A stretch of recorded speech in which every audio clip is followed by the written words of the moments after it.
getting your prices wrong will kill your business quicker than anything else I can think of.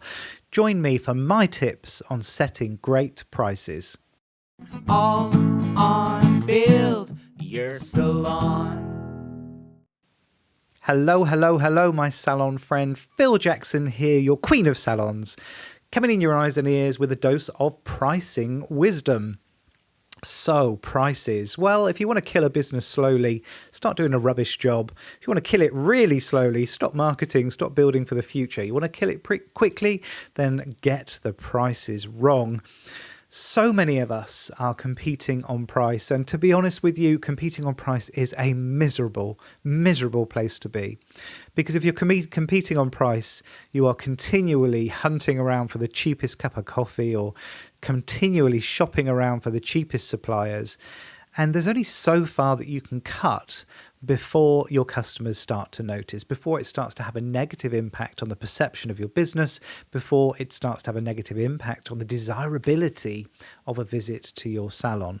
So I think it's far better, and I will continually be encouraging you to charge more and more and more and raise your prices until you're getting nosebleeds from the sheer height of what you are charging. And I know I'm going to get some slack for that. I always get some negative feedback anytime I try and encourage people to raise their prices. But honestly, particularly at the moment in times of uncertainty, I think a bit of altitude between you and the cheapos is a good place to be. Because I've been predicting for a lot of years now a polarization in the salon and beauty industry. What do I mean by that? What I mean is that I think you either need to be spit and sawdust, no appointment necessary, grab a seat, we'll be with you as quick as we can. Or you need to be offering a proper client journey with professional consultation, a complete client experience. The thing is now, that polarization is accelerating. The last 2 or 3 years, I think that middle ground is a very dangerous place to be. It's very crowded, it's not hugely profitable, and I don't think it's where clients want to spend their money either. The problem is there's so much that they can do at home now. There are so many treatments they can carry out themselves on their skin, on their bodies. There's so much they can do themselves now. You've only got to go onto YouTube to see how many tutorials there are on doing your own hair services, for example. So why would anybody come to the salon in the first place? Well, they've got to come for an experience. It's got to be a fun place to be. I've got to enjoy my time that I spend in your salon business. Otherwise, what's the point? I had this conversation with one of my coaching clients last week. We were talking about Christmas and how Christmas Eve used to be a real buzz in the salon. It used to be that everybody was coming in for those last-minute treatments, those last-minute quick touch-up treatments, or quickly get your roots done, or quickly get a blow dry before we closed the salon for a few days over Christmas. And there was a real atmosphere. And it's when people were coming in perhaps a little bit merry. It's when people were bringing in gifts for their stylists and therapists. When we turned the music up a little bit, sometimes we used to wear fancy dress and all those good things.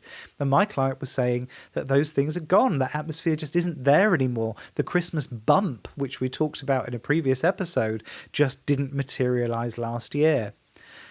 So what she was saying was, well, what's the point? Perhaps we don't open, or perhaps we just assume that it's going to be quiet. And my argument was, no, we double down. It's not going to be people coming in for a last-minute blow-dry, last-minute hair up. Hers was a hair salon, by the way, but translate if you're beauty or aesthetics.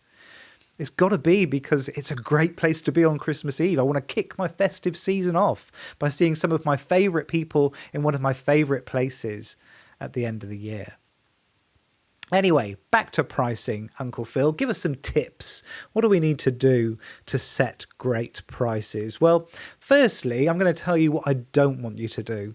I don't want you to get to this bloody awful stage, this granular stage of cost exercise. I don't want you to get to the stage where you're pricing up a service and you're literally going down to the last couple of milliliters of oil or serum, or you're going right down to the last couple of cotton pads that you're going to be using on a service. That's a really gloomy place to price your services. It means that any increase in any of your manufacturers throws your pricing out until you get a chance to review them next.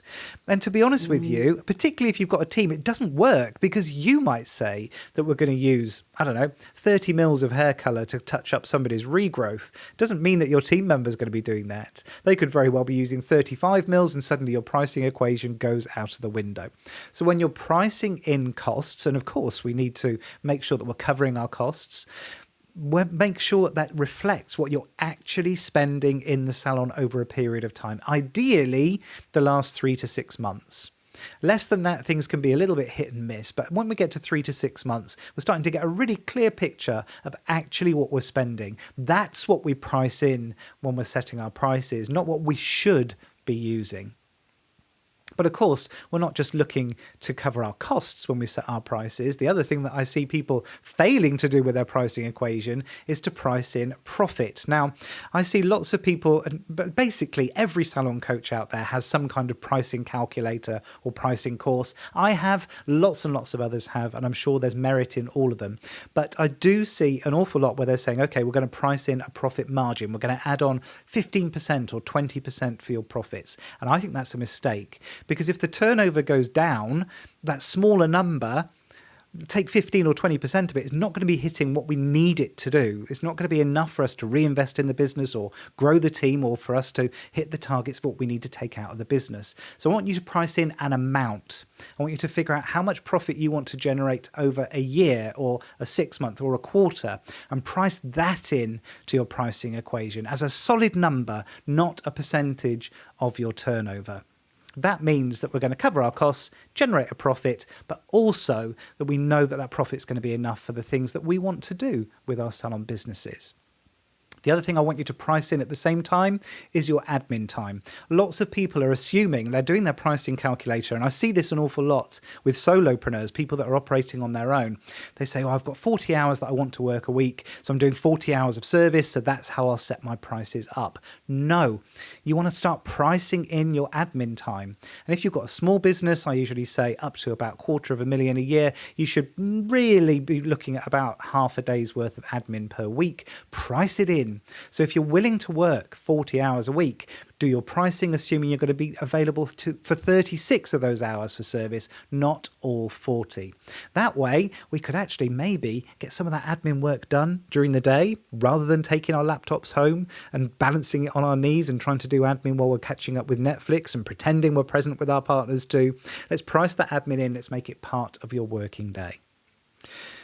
I want you to have a real think about what you want your salon to be. And I'm pretty sure that when you set your salon business up, it wasn't to be the cheapest in town. It wasn't for you to be scratching around with price-sensitive customers because, let's face it, low prices attract low-quality customers. Price-sensitive customers are the worst. They tend to be the most demanding. They're also the quickest to leave if and when somebody cheaper comes along. And I promise you, it's a race to the bottom. There is always somebody out there who's willing to undercut you by a couple of pounds. We had this in my town. So my salon is based in Newbury in Berkshire. I keep calling it my salon. It's not my salon, but I interfere in it enough that I still feel that it's my salon. I was running it for 20 odd years. But in our town, there was a hair salon that was charging £10 for a dry haircut. Firstly, why anybody would want a dry haircut, I have no idea. £10 is very, very low. Even at the time, and this is going back a fair few years, £10 was very low as well. But they were busy. They were making a decent living. It wasn't the sort of place that my clients went particularly. It wasn't really competition for us, but I was aware of their existence in our town, and they were doing okay. Somebody opened up another salon where you could get a dry haircut for £9.99. 1 penny difference. And I swear it nearly killed that first salon overnight for the sake of 1 penny. But if you're pricing in order to attract people because of your prices, you get price-sensitive customers and they're going to shop on price above anything else. So please stop trying to attract people with your prices. In fact, I would try and ignore what your competition is doing. And this is what most salons do. When they open up, pricing is one of the last things they think about, let's be honest. They find the premises, they figure out the decor, they figure out what services they're going to do, and about 3 days before they open, they start figuring out what they're going to be charging for their services. Huge mistake. Because what you end up doing is standing on your doorstep and you look at the clinic down the road, it's very glossy and they've got full-time reception cover and online bookings and it looks something very clinical and very high-end, and you think, oh, well, I can't charge what they charge. And then we look at Sweaty Betty at the other end with her clinic, where she doesn't clean the windows and she's got very poor personal standards and doesn't, sorry if your name's Betty, by the way, I'm sure you're not sweaty at all, and doesn't do any training, doesn't update her skills at all. And you think, oh, I can definitely charge more than Betty does. And you just pick a number in the middle, forgetting that they've got a different price structure, forgetting that they've got a different clientele that they're trying to attract and a different level of experience and a different experience they're offering their customers. And you try and let them dictate what you're going to be charging. Big mistake. So try and ignore what other salons are doing. Honestly, most salons, I'm estimating about 70% of salons either break even or worse. So if you're taking into account other people's pricing, you're letting a business which may not even be making a profit dictate what you charge. Huge mistake. My preferred way of pricing is, of course, to get way beyond what a service costs us. I want it to be aspirational pricing, experiential pricing. I would much rather decide on the price and then figure out how we're going to make that a no-brainer for my customer. That's exciting, but that's a marketing question, not a pricing question. And when we're talking about being cheap, and I've said this many, many times on the podcast, but it bears repeating, at the end of the day, unless you're the cheapest in town, they're not coming to you for your prices anyway. They're coming because they love you or they love what you do. And I think that means there's a lot more elasticity. There's a lot more flexibility in your pricing than maybe you think. Final little tip, little applicable tip for you, something you can take to the bank. Let's start reviewing our prices at least twice a year, please.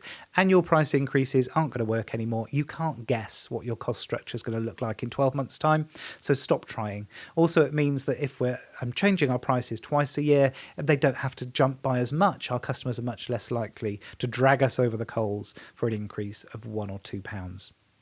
So I hope that's been useful to you.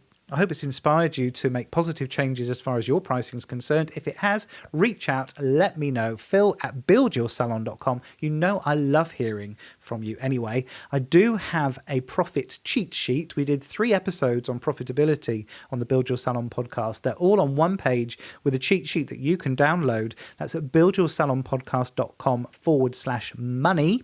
Opt in. I promise you the feedback I've had on it has been really, really good. Lots of people implementing the tips that I share in that cheat sheet, and I would love you to share in their success too. Also reach out if you would like to feature as a guest on a future episode of the Build Your Salon podcast. Just 7 short days until I'm coming in your eyes and ears again with another dose of wise owl wisdom. And until then, take care.